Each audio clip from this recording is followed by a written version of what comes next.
Welcome all. Let me just say a word or two first to everyone who is here.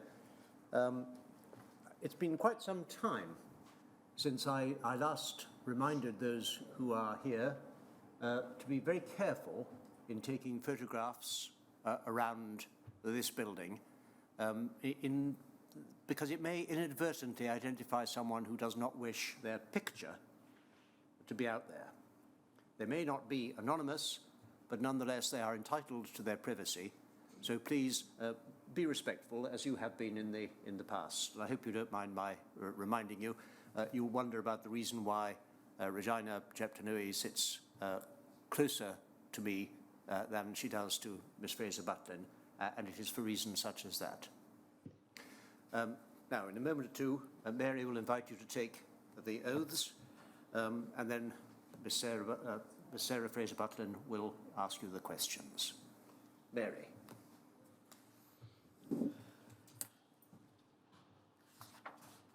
state your full name. My name is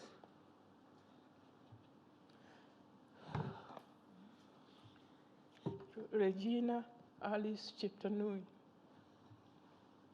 Please state the book in your raised hand. Would you like some glass sip of water?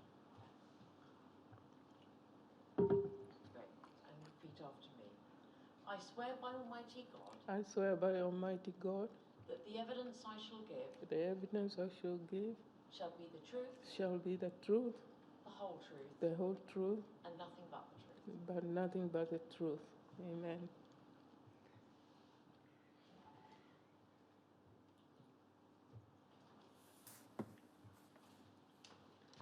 Please state your full name. Waka Bashir Ahmed. Take the book in your raised hand and repeat after me. I swear by Allah I swear by Allah, that the evidence I shall give the evidence shall I give shall be the truth, shall be the truth, the whole truth, the whole truth, and nothing but the truth. nothing but the truth. Thank you. Please state your full name. Gufrana Tanzil Qureshi. Take the book in your raised hand and repeat after me. I swear by Allah I swear by Allah that the evidence I shall give that the evidence I shall give shall be the truth, shall be the truth, the whole truth, the whole truth, and nothing but the truth. and nothing but the truth. Thank you.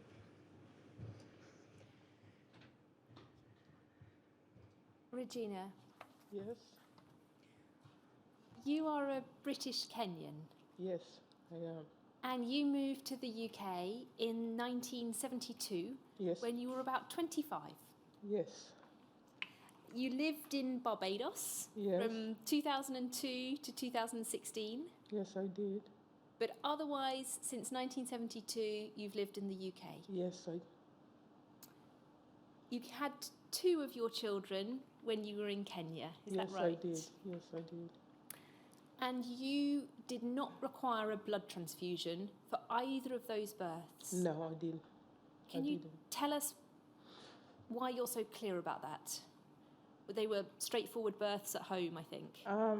In Kenya, you can request for a midwife to come home because if you don't want to go to hospital, same thing how they do it here. So my two children are born at home with a qualified midwife. Soon after you arrived in the UK, you then became pregnant with your daughter Yes, and you gave birth to her in 1973. yes, I did. And that birth was very different, wasn't it? It was very difficult in many ways. I was new in England and I was faced by all white people. I'm not trying to say wrong thing. And I was scared even just to go to clinic. I was scared. It was new life. And during the delivery, you lost a lot of blood Yes, I did. and you required and were given a blood transfusion. Yes, I did. Could we turn to a document? It's going to come on the screen, but Regina, you don't need to particularly read it. It's so that Sir Brian can see what we've looked at. WITN 6966002, please.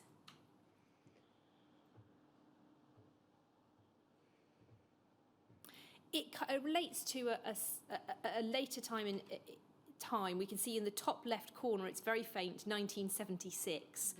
But we have under that a table dealing with your obstetric history. And we can see 1973, the third entry on the table. And then circled, we see bled, transfused 2. Yes. And your understanding of this is that, and sorry, the other point we see on the top right, starred, transfusion 2 pints. Yes, I did.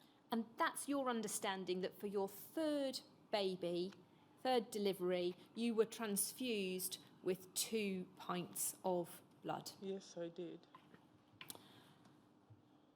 After the arrival of your daughter until 1994, what was your health like? My health after my daughter was not very bad because I started having pain, my back pain. I started having my body reacting like pain at night. But I put it that probably is the birth of the child. And as well, I was in pain all the time with my back. In 1994, you went to give blood. Yes, I did. And can you tell us what happened after you donated the blood? Yeah. 1994, my manager said to me, would you like to give blood? Can you come with me? And I said, oh, yes, why not? Somebody gave me blood to save my life, so I'm going to give blood too. So I went with her and I donated blood, and I was so happy that I done that to help somebody else. And coming Saturday, the following Saturday, I received a letter saying, referee your blood donation because finally God joined us. And I couldn't understand what is joined us because I never heard of that. So my heart started beating and I'm worried. And because it's Saturday, I couldn't go back to ask no question to nobody. So I waited until Monday. And at that point, you then went to see a doctor about what this letter meant. Yes. And what did they tell you? I went to the same general hospital, Southampton General Hospital, where I gave blood. And I went and saw the doctor there, and I asked him, what is this joint? And he looked at me and he said, let me look at your eyes. And he said, oh, nothing wrong with you. And I said to him, no, you can't say nothing wrong with me while you're saying to me to referee my blood donation. So I said to him, I would like to have another test. And he gave me test. He took my blood and tested, but he never said nothing. He said to me, you're okay. Later on, you then received another letter confirming that you had been infected with hepatitis C. Yes, I did. And you were asked to go for a biopsy on your liver. Yes, I did. So what happened when you attended the appointment at the hospital to discuss that? I said to them, what are you going to do with me with this biopsy? Because I wanted to know what it is. And they said they will inject the needle and pinch my liver. And I said to them, no, I'm not having my liver pinched. If it's already damaged, you'll be spreading more viruses on my liver, so I refused to have it. And your recollection is that your GP then did liver function tests for about a year. Yes. But then you were told that the liver was fine. Yes, I was told the liver is fine. And after about a year, no further follow-up happened? No. In 2018, you then went to your GP for a medication review. Yes. And what happened when you met with the GP then? That is after when I came back from Barbados, I joined new GP very near my house, my flat. And when I went there, I said to him, oh, I'm here. And he said to me, I'm going to ask you about your repeats. And he said to me, what do you take for hepatitis C? And I was in denial completely because I was told that I'm clear. And how can it be that I got hepatitis C? So he said to me, don't worry. I said to him, I haven't got it. And he said to me, don't worry, we are going to do tests. We are going to take blood and test you for HIV and your hepatitis C. And those tests showed that you were still infected with hepatitis C? Yes, And you were then referred to a hepatologist? yes, I did. And when you saw the hepatologist, what were you told then about the condition of your liver? First of all, they had to take the scan instead of pinching my liver.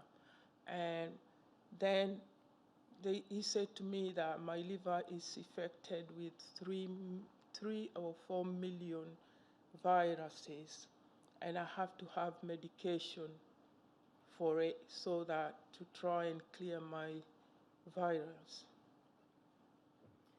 And what was the impact on your mental well-being of being told that you were still infected with hepatitis C? I was annoyed because first of all, I was told that after having liver function every other 3 months, I was told that I'm clear. And when they said to me, I'm not clear, I was so annoyed. And especially knowing that I'm still suffering, and they said to me, I'm clear.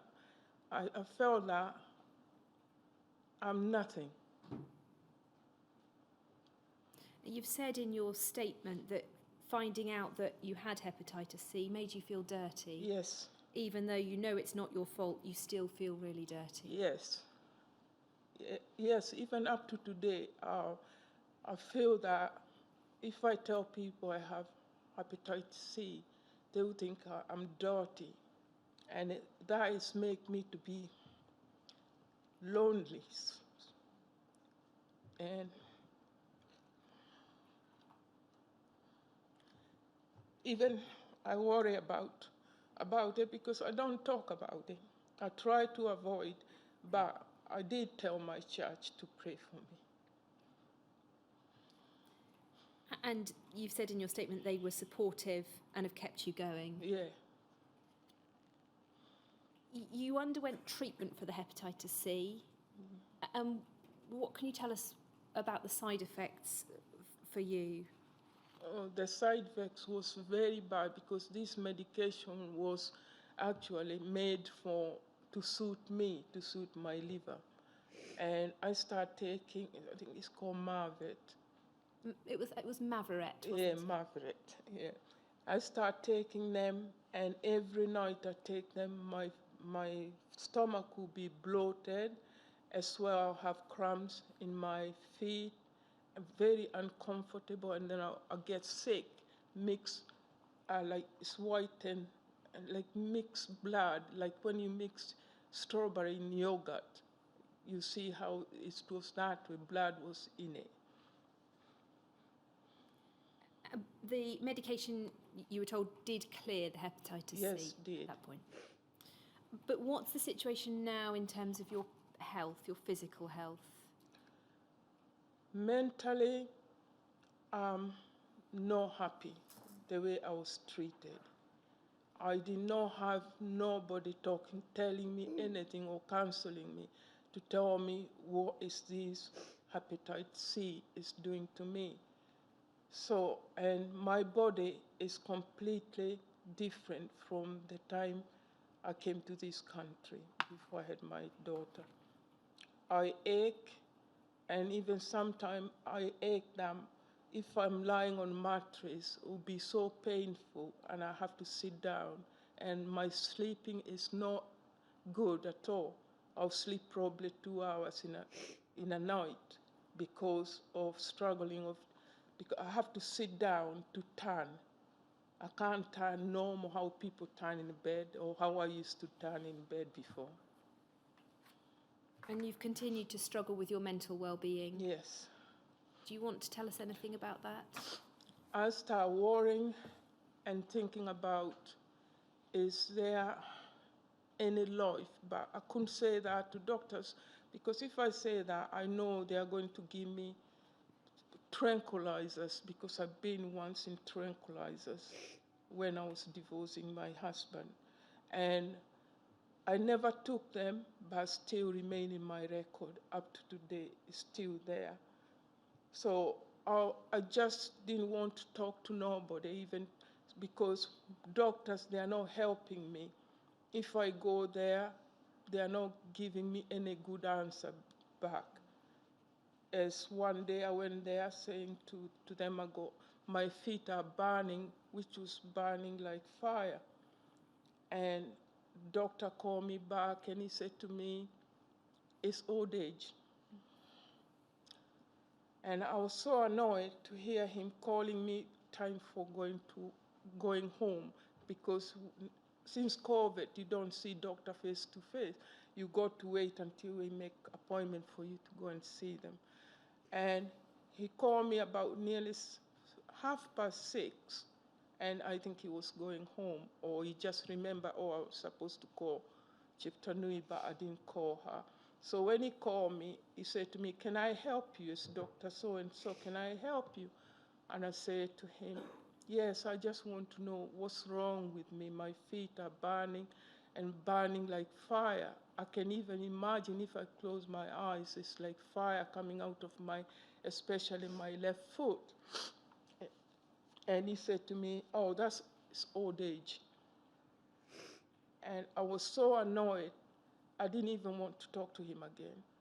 So the following morning, I rang surgery, and I spoke to surgery manager, and I said to him, I'm not happy for doctor to say to me, what I'm suffering is because of old age. Doesn't mean that because you're old, you can be left just to suffer. And I said to him, I don't want to see him again. I don't ever want to see him. And it was put in the record, I don't want to see him.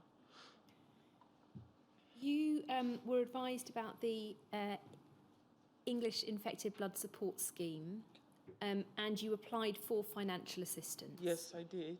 Your application was rejected. Yes. What was the reason given for that? The reason, first when I applied, my doctor was very keen for me to have the application.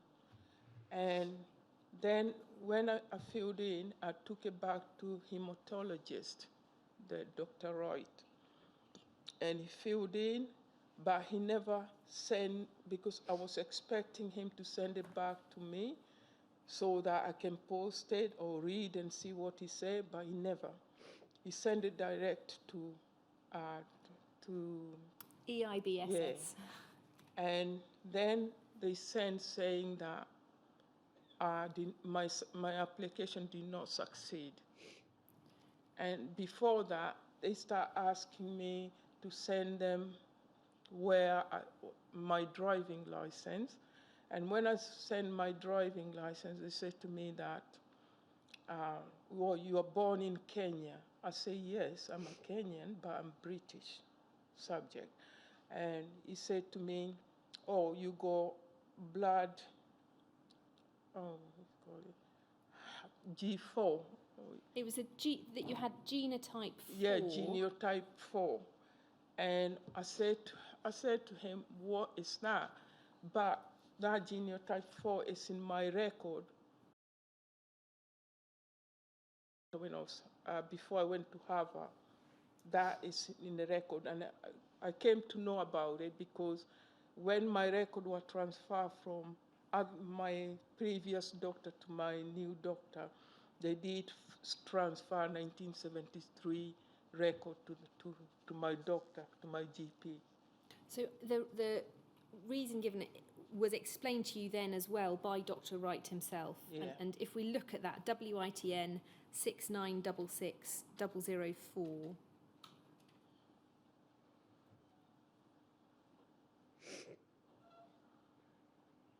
And if we just pick up 5 lines from the bottom, he's explaining to you the decision that the EIBSS has made.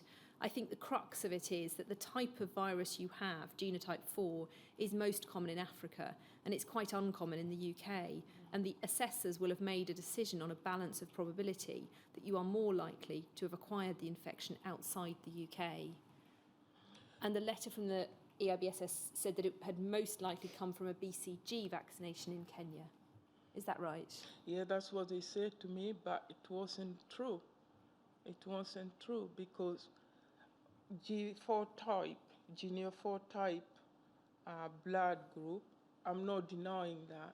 But what they're not saying that I had blood transfusion in England in 1973. So they're trying to say to me, junior 4 type is from Kenya. I'm not denying that because I had it before even I had my daughter.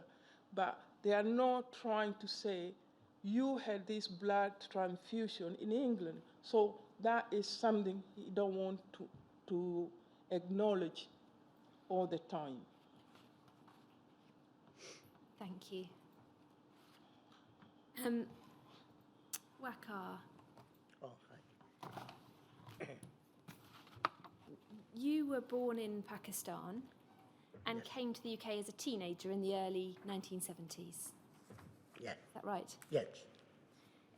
You had an operation in Pakistan in your late teens to remove a kidney stone, Yes. but you didn't receive any blood on that occasion. Absolutely not. Then in 1984, you underwent an operation in the UK in the January of 84 Yes. to remove a bladder stone. Yes. And again, as far as you know, you didn't require any blood. No. You were then admitted again in October 1984. Yes. And on this occasion, it was a planned elective operation. Yes. And again, to remove another bladder stone. Yes. Before the October 1984 operation, Professor Easthoe came and saw you. Yeah. What did he tell you? He said thing was okay, and you probably, because it's in 1 year you're having a second operation, we might have to have some blood, for in case anything happens. So that was a discussion between me and him. Yeah. And your understanding is that you were given blood during that operation? Absolutely, yes. In 1988, you were told that you needed another operation to remove another bladder stone. Yes. But you were warned that on that occasion, you might not be able to have children after that operation. Yes. And so you and your wife decided to wait for the operation Yes. until after you'd had your 2 daughters. Yes. So you then had that surgery in, you think, late 1990 or early 1991. Yes, I did. Yeah. The operation was a success, and you went on to have another daughter and a son. Yes, that's true. But you don't think you required blood in that operation? No.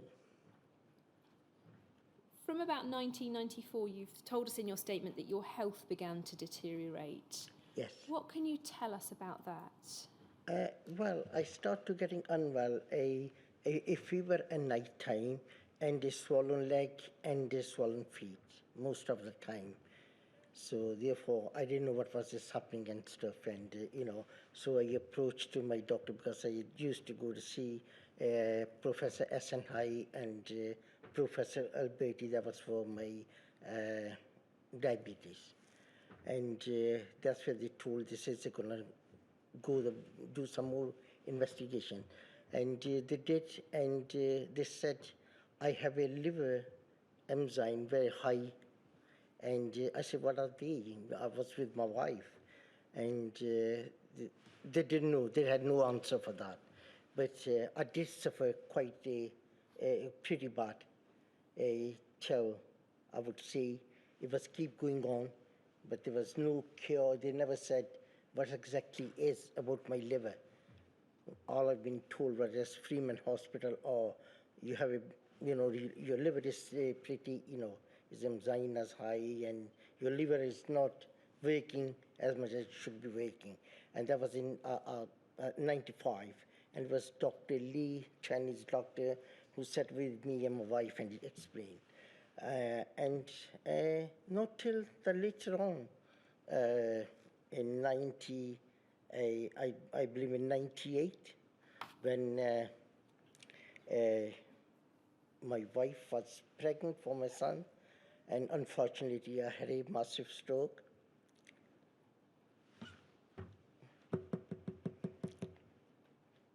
Excuse me. Take your time.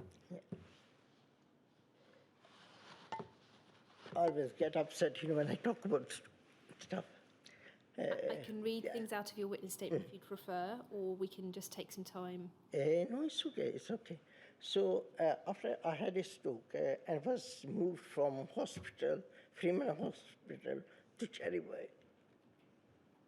And that's a rehabilitation unit? Yes, that's it, for stroke. So I was started getting very unwell there. And I asked my doctor, I think it was Dr. Ruth, and she says, I have to do some, test. So therefore, they did the test, and fair enough, that's gone. And I think during that day, my wife used to come and see me. Just pause there. Let's take a few steps backwards. When you were at Cherrywell, you said you were getting very unwell. Yeah. You were having uncontrollable shivers and very high temperatures. Yes. Is that right? Yeah. Which seemed to be entirely unrelated to the stroke. Yes, they said it's got nothing to do with the stroke, no. There was something else going on that they wanted to in investigate. my body, So they took some blood tests. Yes, they did. Were you told about those results at that point? No, they didn't. They didn't tell me, no. So then your wife was with you one day, and tell us what happened. Yeah, one day she came and she sat on the chair, and she was just looked, and there was a few paper lying on the floor under my bed, and she picked the papers up, and the paper said she started reading it, and she said, what's this Hep C positive? I said, I don't know. She says, it says there on the papers, you are hepatitis C positive. I says, I don't know. So therefore she called the doctor, Dr. Ruth, and she came in and she asked Dr. Ruth. But Dr. Ruth herself didn't know much about what hepatitis C is. So I believe that they did approach to Freeman Hospital, the specialist, the liver specialist, and therefore they came and talked to both of us. And what were you advised by the hepatologist, the liver doctor? Once they said what hepatitis C is and what can that do to damage not only you to your family was the worst thing. And they advised you to keep things separate, is that right? This told me to keep your clothes, your everything separate from your family. And even one point, they said, if you got a blood, because, I used to have an insulin, and they say, if you see any blood on your clothes, you must take them out and burn them or throw them away. Put them in the bag and throw them away. And that was very, very, very hard, and,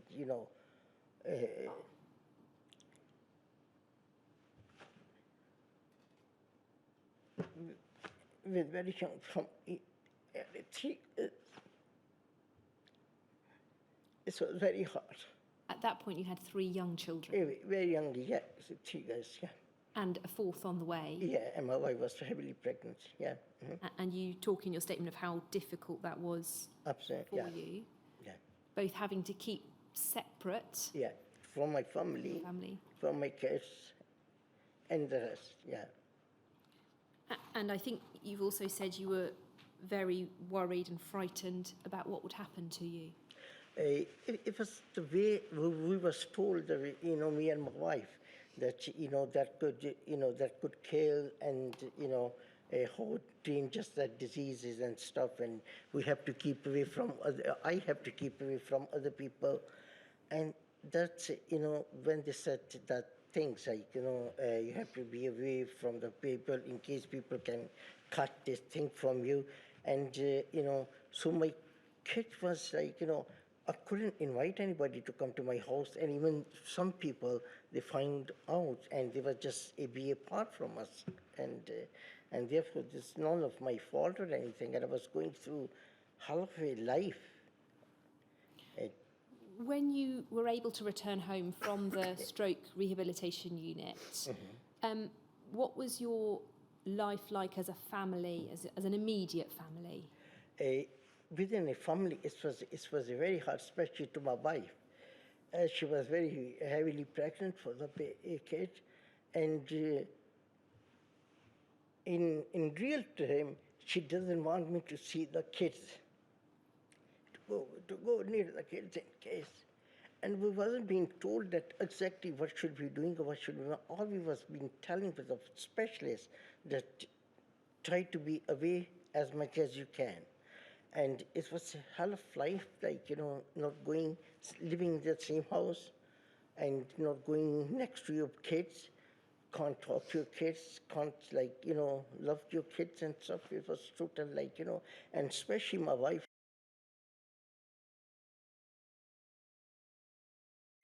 and she was due for a baby in a month or so, and the life, was very, very hard and unbelievable.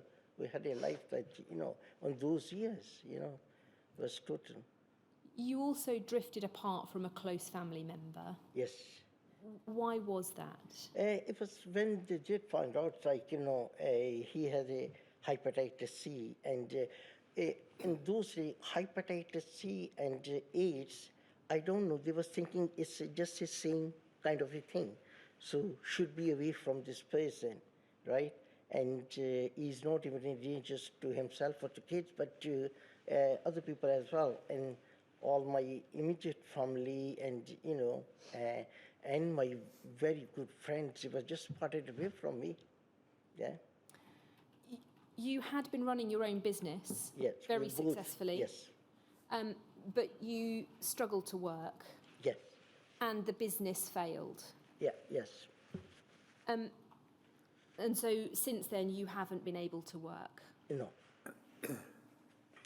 You were then, in relation to hepatitis C, too unwell and too weak to be treated. Yeah. Is that right? Yeah, because then I start going to see with my stepsister to the liver specialist at Freeman Hospital, and very first year she said, I can't have it because you have a very weak body, so we can't give you any treatment.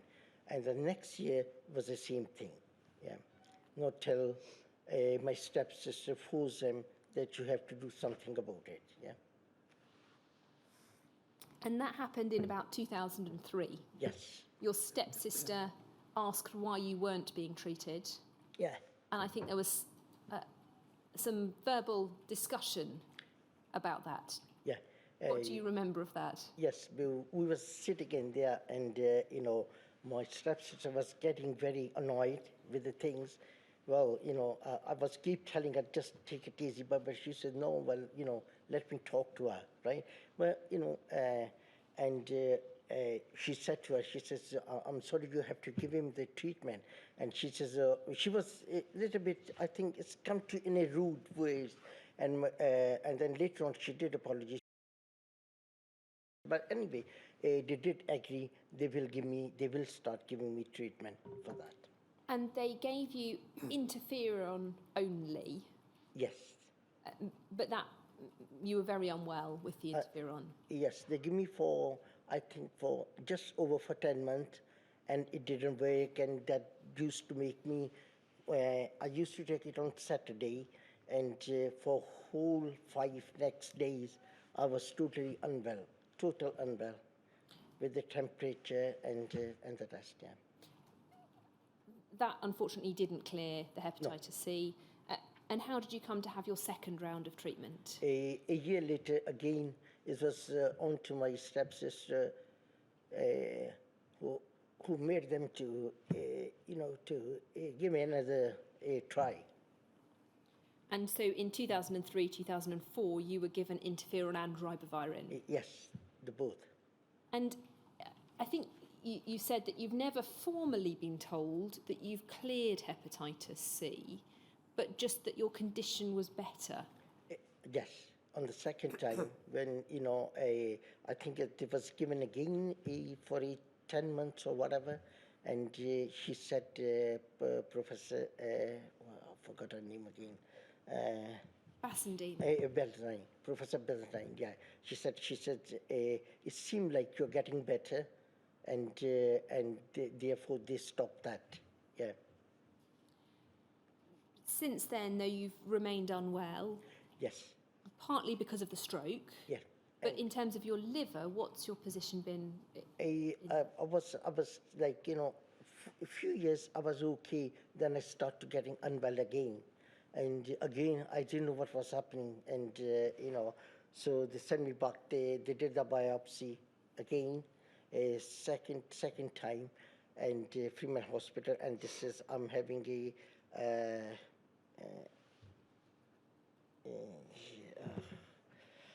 fatty liver disease, and there's something to go with that. Is it fibrotic Yes, liver? yeah, fibrosis, Fibrosis. yeah. You heard about the Skipton Fund through Yes. some voluntary work you were doing with Liver North. Yes, I did. And so you applied for your medical records. Yeah. In relation to your records, what were you told? Well, we applied for my medical record because I was told I can, go for a Skipton Fund.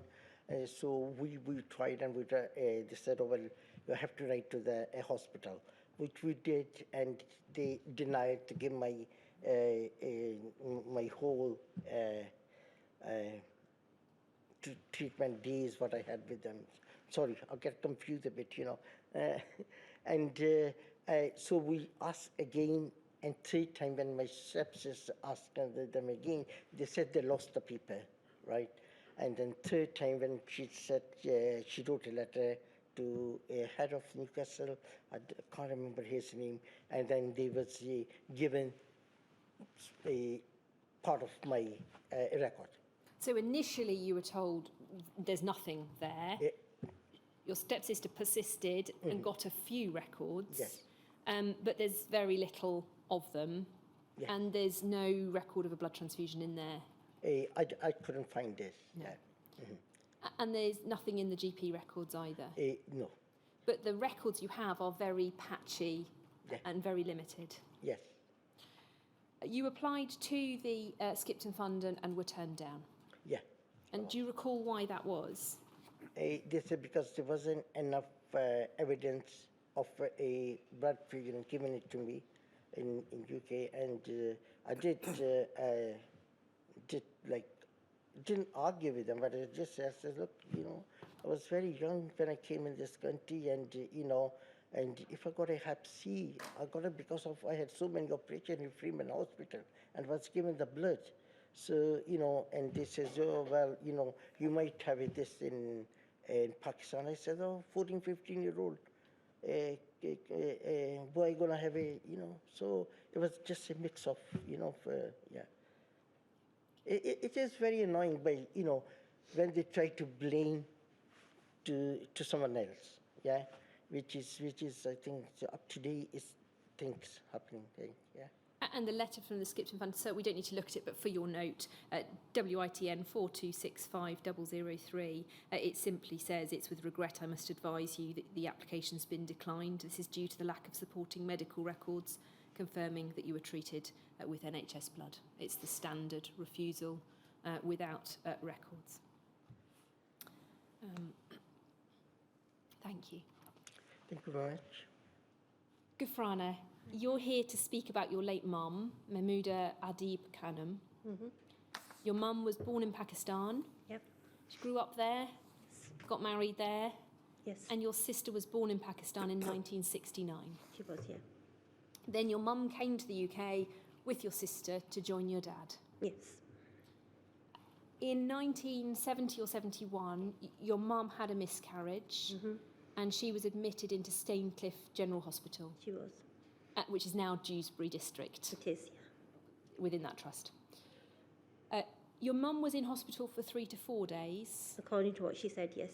And she told you that she'd been there for a few days and required a blood transfusion. Yes, You were then born in 1972, I was. and there were then two further children, your two brothers. Yes, You lost your dad when you were 8 or 9 from a heart attack when you were on holiday in Pakistan. yep. And although you stayed there for a little bit of time, your mum decided to come back to England as a single mum to raise you here. We did stay in Pakistan for some time, and then we came back. And that's when Mum, myself, and my brother were here, and my sister and my younger brother were in Pakistan at that time. And then in 1998, your mum had a heart attack. She did. And so she came under the care of cardiologists. She did. And then she also had some bladder problems. Is that right? She did, but prior to that incident, prior to that, while we were living in Pakistan, Mum came back to England because she had a kidney problem, and she had some hard stones, so it needed an operation. So she came with my youngest brother to England to have that operation here, while myself and my sister and my brother were living with my grandparents. So because she needed some medical treatment, she actually returned to the UK Yes. after your dad died Yes. to have that treatment in the UK. Yes. In the 1998, when she was under the care of the cardiologist and she was having the bladder problems, how did she come to know that she'd been infected with hepatitis C? So, following the heart attack, we were having some follow-up appointments, and I can't really remember whether it was the bladder appointment or whether it was the heart consultant. So I did take Mum, and when they go through the records and they just sort of double-check that this is the history of the patient. So when they were going through the history, the doctor said that, so your mum's got hepatitis. They first said something else, which I didn't understand. So then they said, so your mum's got hepatitis C. So I quickly challenged it, saying that, no, she hasn't got hepatitis C, and what is hepatitis C? So then the doctor asked my mum that, have you ever had a blood transfusion? So I turned to Mum, because obviously I was interpreting for my mum as well. So when I turned to Mum, and she said, yes, I had a blood transfusion just before you were born. And that was the first time that I ever heard about Mum's blood transfusion or her having a miscarriage, because in the South Asian community, talking about marriage, sex, miscarriages, it's not something very common that they would talk about. So that was the first time I ever came across that information that Mum had had a miscarriage. So she just said that just before you were born, I had a miscarriage. And I gave that information to the doctor, and that information was just left there. So it was just mentioned in passing. It wasn't like the doctor didn't go into any details or anything like that. Some further blood tests were then done, and that it was confirmed that your mum did have hepatitis C. Again, those blood tests were not done in our knowledge. Following that appointment, I'm assuming that it was the consultant, whoever saw my mum, who must have raised that mum's got hepatitis. And the only thing that the consultant said at the time, that in her notes it says that there was a blood test done in 1999, and it says that she had hepatitis, and we're talking about 2001, I think. So this is quite a few years down the line, and that's the first time we were even told that there was a blood test done in 1999, and that's when it was confirmed that she's got hepatitis, and nobody ever told Mum or myself about that. Your mum was then referred to St James's Hospital for the hepatology care that she required, and you've said in your statement that the care was excellent from then on. I would like to say that again, how that process started or who referred her to St James, again, that was not in our knowledge, because following that appointment, I'm assuming that consultant must have contacted another doctor to say that this patient's positive, and that's how we got an appointment from St James Hospital saying, your mum's got hepatitis and she needs to come in for a checkup. And just to be clear there, you attended all the appointments with your mum until the cancer, which we'll come to later, but for appointments, somebody attended with your mum? Yes, she was always accompanied by somebody from the family. Majority of the appointments I attended, but there were a few in the beginning that my brother attended, because I wasn't very comfortable driving to Leeds due to the one-way system and everything until I got a bit used to. So there are a few appointments that my brother attended, but then the majority of the appointments I attended until Mum was diagnosed by cancer. And a large part of that was because your mum's English was limited and she needed you as an interpreter as well as a support. And at that time, I was working as a qualified interpreter for courts as well. But you're not clear, or the family's not clear, how your mum ended up under the hepatology team at St James's. It just sort of happened. Yeah. In about 2005, your mum was started on interferon and ribavirin. She was. And she had 6 weeks of treatment, but then it was stopped. It was. Why was it stopped, and how did it come to be stopped? Because Mum had already had a heart attack, so it started giving her some palpitations and it was interfering with her heart problem. So that was the reason why they stopped it. And how did it come to be stopped? I can't really remember exactly, but I think we went back and they did, because obviously I think there was a letter sent to the St James Hospital saying that Mum's having heart problems and that's why they stopped it. Your mum carried on after 2005 in okay health. She did, yes. And then in 2008 she was told she had liver cirrhosis. How did she react to that news? To be honest, Mum didn't understand, neither did I, that what cirrhosis meant. On questioning the consultant, they just said that it's when your liver gets hard and it doesn't start functioning, and they explained that, you know, your liver has like 500 jobs to do, so it means that your mum's liver's not working to the capacity it should be. And she then went back onto the interferon and ribavirin. Yes. And what happened with that treatment? When she was on that treatment, obviously it did take a toll on my mum. To be honest, before she started the treatment, I would say she was quite fit and healthy, you know, despite having the heart attack and the bladder problems. She was always doing her own, she was very independent, doing everything herself, loved her gardening and everything. But since she started the treatment, that's when her health started to deteriorate. So it was a complete scenario where somebody goes for treatment to recover. It was like Mum was a fit and healthy person, went for treatment and actually became more poorly because of the treatment.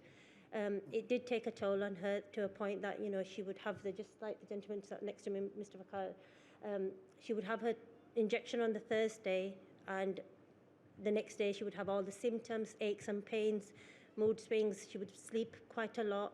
And then by the time she would recover from all those symptoms, it was time for a second injection. So it was just one of those cycles that she would get the aches and pains, recover, and then it was a day later, it starts all over again. So it did take the toll on her. And the treatment was stopped at 43 weeks? It was, yes. Because the doctor rang and told you to stop, she needed to stop immediately. Why was that? I used to give them all the injections. So it was one of the evenings actually. It was, I think, like 7 o'clock. It was quite late in the evening that I did get a phone call from one of the consultants that Mum used to see, Dr. Rahman. I think it was Dr. Rahman. I can't remember exactly which one. So it was one of the consultants from the team. So they just said that we just want you to stop the treatment immediately because it's really fatal for your mum. So I was quite shocked that, you know, something that I've been giving to her every week, how come suddenly is becoming dangerous for her. So they said to stop the treatment because it's really, really bad for your mum because her liver has started to... I understood that he's saying that it's decomposing, you know, and when you think about decomposing, you think, you know, something's just going bad, really.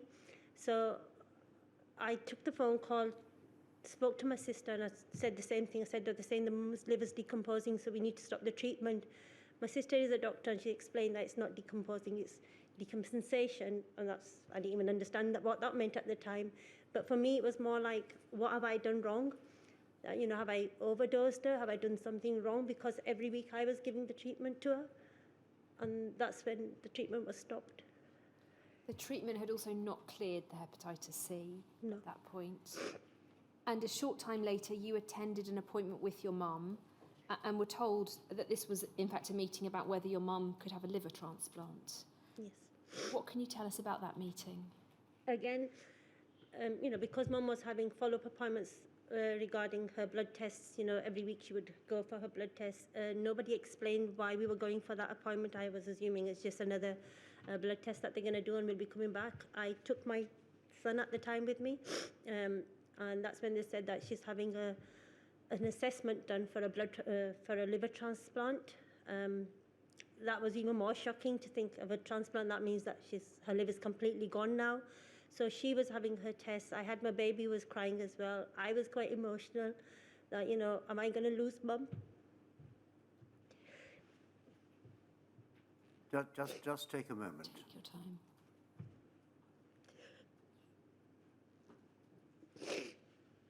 If you want a break, just ask.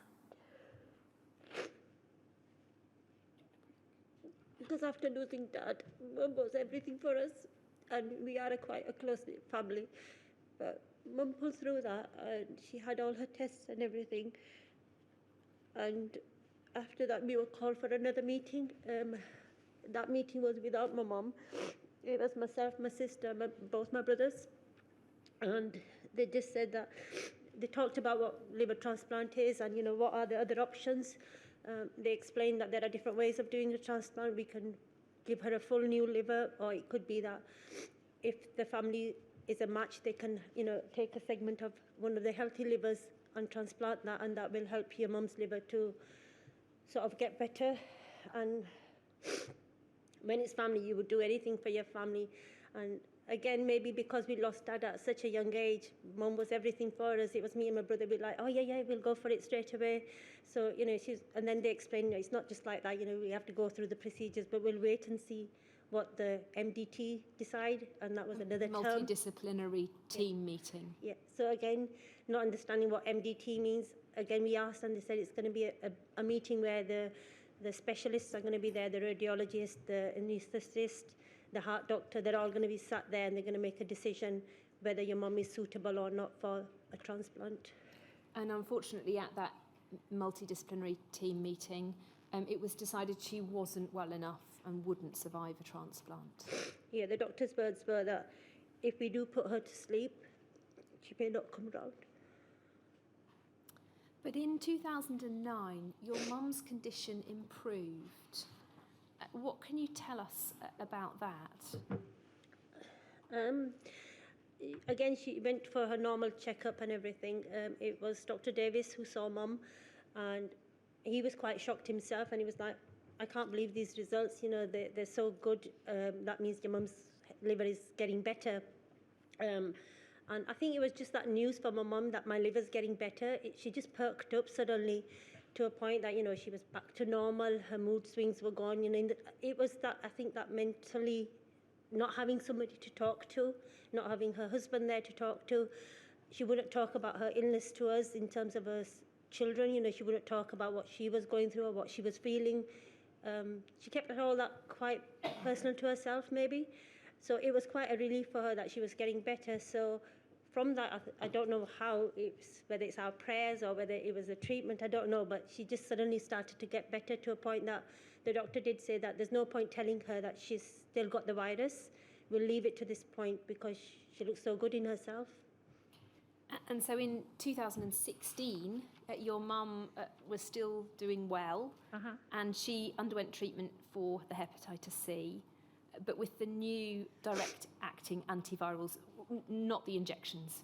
Yeah, so what happened on that occasion was that she was seen by a consultant or a doctor who she didn't see before. So it was the first time, it was a female doctor.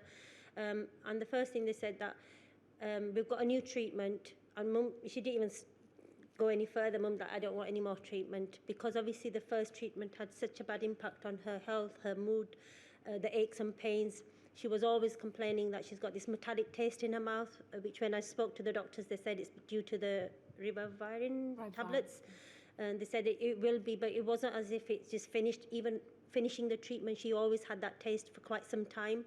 So it was like, okay, this treatment has got very less side effects, so we will let you have this treatment. And the doctor actually did say that this is a very expensive treatment. We're not offering it to everybody. You are one of the lucky ones. It costs the NHS around about £30,000 to £40,000. And I was like, Mum, just go for it. You know, they're giving you a treatment which is so expensive. Why are you not agreeing for it? So in the end, she was convinced, and she did go for the treatment. And she did better on that treatment than she had done before. A lot less side effects, yeah. I wouldn't say any compared to what she had gone through. And then in 2018, one of her routine liver scans showed a small tumour in her liver. Mhm. What were you told about that? And if you'd rather, I can read it from your statement. I think if you read it, it'll be better, please.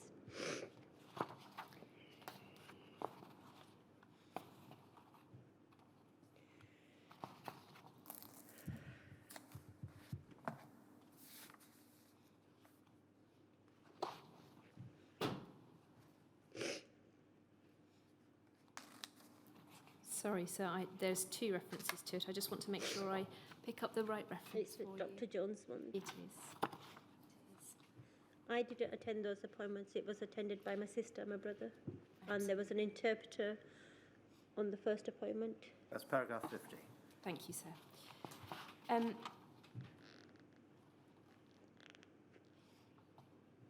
My sister and my brother, as well as a professional interpreter, attended the follow-up appointment with my mum after it was confirmed to be cancer.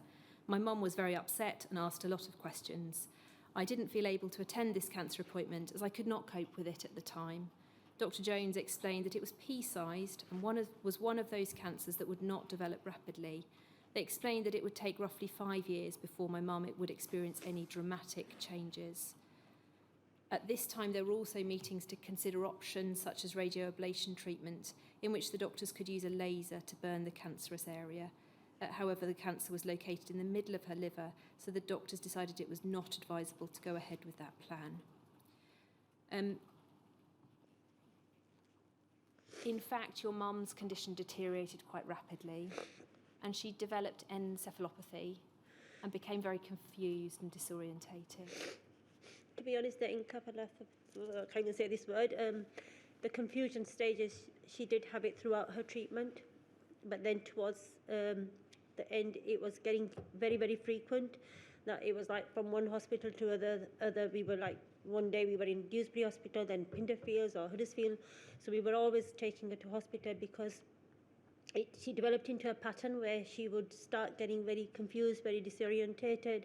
Her speech would get slurred, her lips would droop a little bit, so you could tell that something's not right, and that became a pattern that we could tell. And then the doctor started to give her some lactulose to get her bowels moving a lot more so that those toxins don't make her more confused. Those episodes were getting more and more frequent to a point that it was getting very, very difficult for Mum as well, because she would forget things. She would go in the toilet, leave the tap open. She'd left the gas open a few times. Then we had to put some measures put in place for those things. So it wasn't just the treatment, it's all the rest of the things that happened because of the treatment then. And you went with your mum to an appointment on the 11th of May at Pinderfields, and you thought she was going in for a surgical procedure to remove a blockage, but you were told that the cancer had spread to her lungs. Again, because Mum had, she had a lot of edema in her legs, a lot of swelling in her legs, and then her tummy was quite distended as well.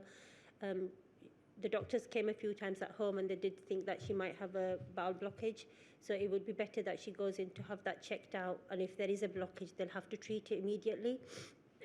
That's what the intention was. She was under the surgical ward at the time. When she went and had the scan, it was to check whether she has got a bowel blockage, which will need operating.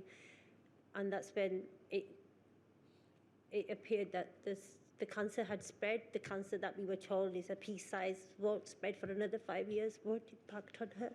And it had spread to her lungs. And you were on your own when the surgical doctor told you, and he told you in a fairly blunt fashion.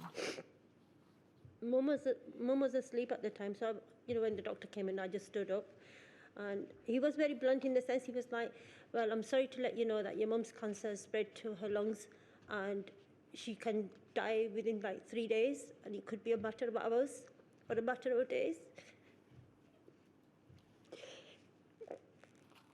You struggled to take that in, but you organised for your siblings to arrive.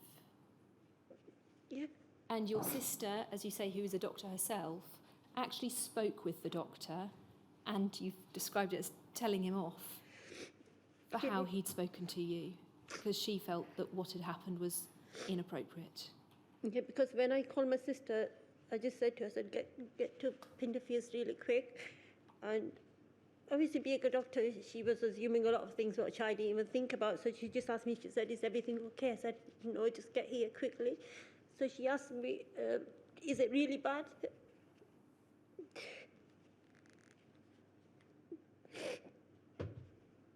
And because I was told that Mum might be just with us for a few hours or a day, I said, it's even worse.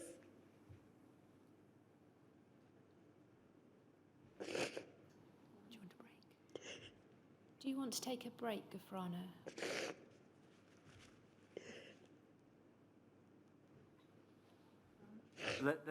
Let's take 5 minutes. Let's take 5 minutes break, shall we?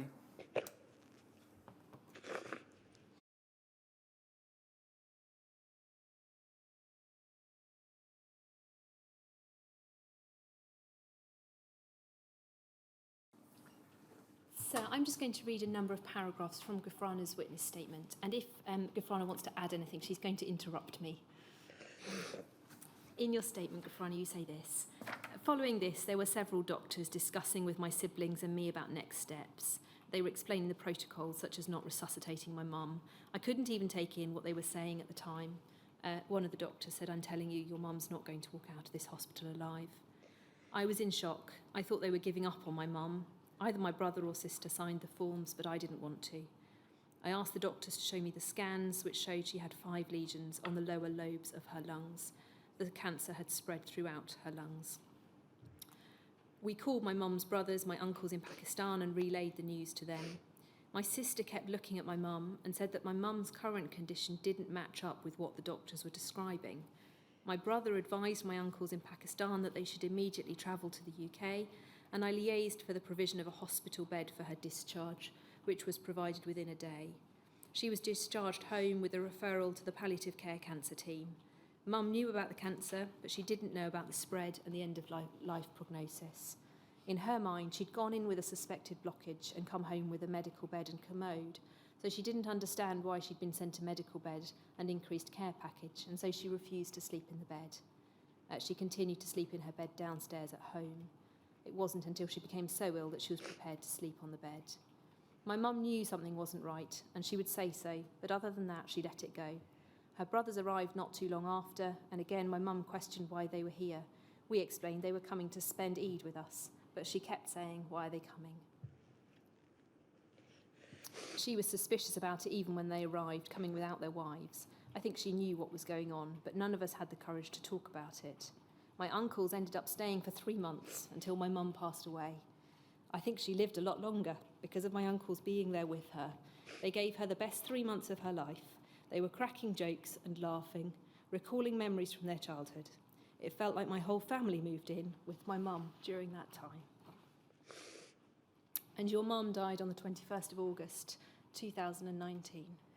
And you've talked in your statement of your ongoing grief and the huge loss that she is to you.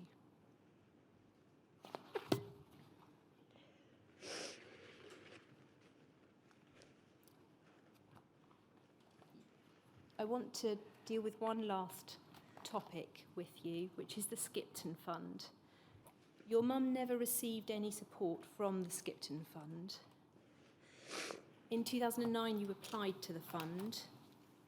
And can we look at the application form? WITN 6946007, and it's page 7 that I'd like to look at, please.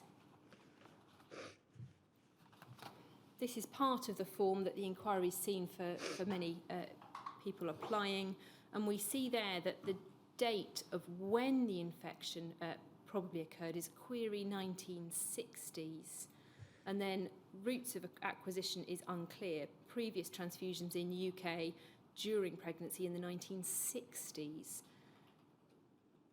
Was your mum even in the UK in the 1960s? No. So the family are on.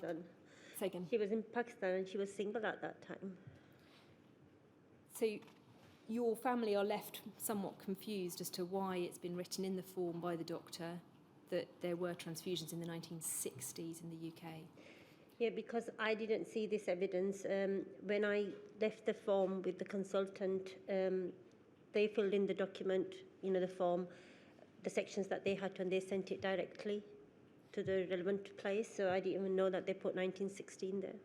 And then if we go further down, though, in Roman numeral 4, we do see that it's ticked that she had received whole blood and that there had been a transfusion during pregnancy. Mm-hmm. That application was refused because there were no records of a transfusion. And so you sought records for your mum. There weren't any within the hospitals available to you. But you also applied to the West Yorkshire Archive Service. I did. Why did you try them for the records? Because initially I didn't even know about the Skipton Fund. I don't know if you might come to it later. When I started doing some work with the Hepatitis C Trust, that's actually when I mentioned Mum's story, in terms of what had happened to Mum about the blood transfusion.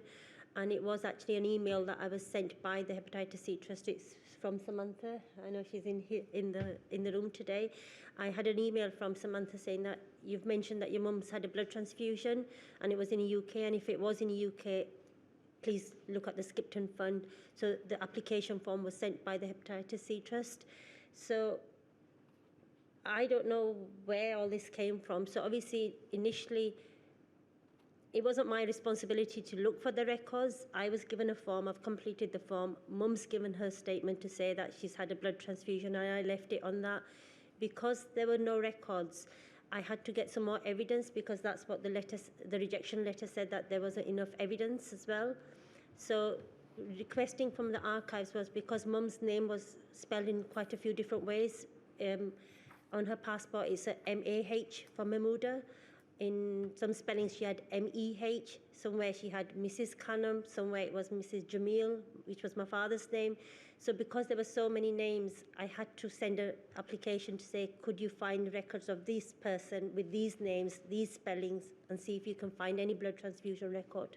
And I just want to look at the email you got back from the Wakefield Archive Service, the West Yorkshire Archive Service. It's page 21 of the same document, please, Lawrence. And we see their response that we only hold general admission registers of inpatients to Dewsbury Hospital up to 1961. We have no actual files of individual patients who attended this hospital. However, we wonder if it was actually Staincliffe Hospital where your mother was admitted, as maternity services had been transferred there in 1972. Again, unfortunately, we have no patient records held here of that hospital for that period. We presume that registers covering those hospitals at the time may no longer survive if they haven't been deposited in our service by this time. This is probably also the case for individual patient files for these hospitals. You appear to have been informed via the NHS Trust that records only go back to 1975 that they now hold. It's just to note that the existence of registers of inpatients at hospitals in the archive service rather than necessarily within the NHS, although they weren't able to assist you. You appealed the refusal in 2010, and that was also, the appeal was also refused. Mm-hmm. If we can turn to page 11 of this document, we have the refusal letter. The first few paragraphs are the standard refusal, but if we turn over the page 12, it's the second and third paragraphs. And this is the substance of the refusal. It would be unusual for a person to be given a blood transfusion after a miscarriage in the absence of any particular circumstances that would make it necessary. There is no evidence of any such circumstances in your case.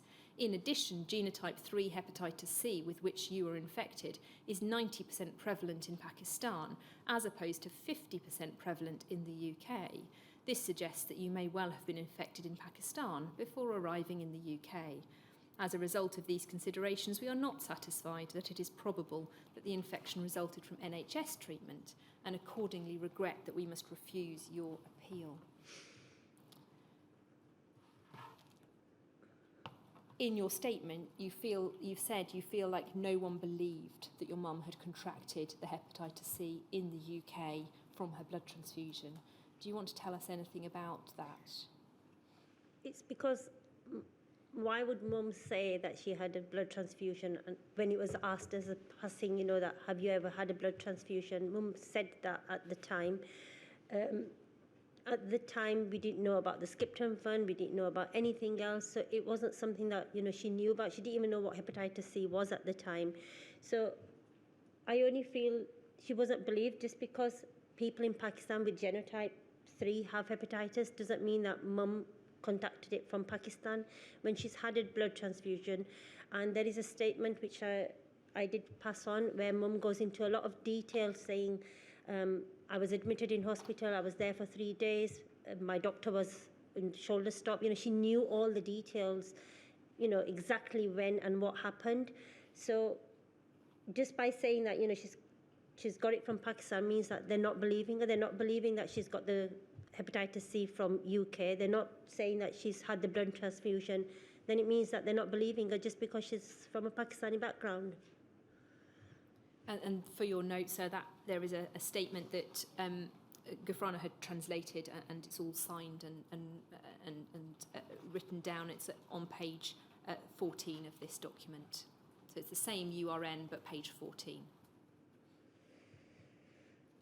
I want to pick up your work with the Hepatitis C Trust in our thematic discussion, if I may, and I'm conscious of the time. So I wonder if we take a break now and then return for a discussion across the whole panel. Yes, well, let's take a break then until 10 to 12.